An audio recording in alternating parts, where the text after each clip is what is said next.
বাবা আমাদের যত যা আছে সব 2 ভাইকে ভাগ করে দিয়ে দাও। আমি ভাবছিলাম যে যা আছে সব ভাগ করে দিয়ে দেবো। ঠিক আছে, কিন্তু দেখ গাড়িতে একটাই, তো তুই পাম্পচার চালাবি আর তুই তেল ভরবি আর আমি চালাবো। ঠিক আছে? আর শোন, গরু তো আছে একটাই, তো তুই খাওয়াবি আর তুই দুধ দুয়াবি, হ্যাঁ, আর আমি খাবো। ঠিক আছে?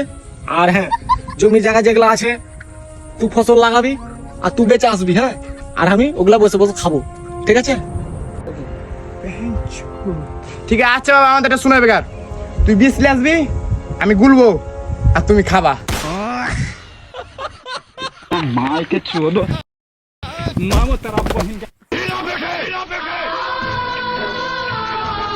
বাবুজি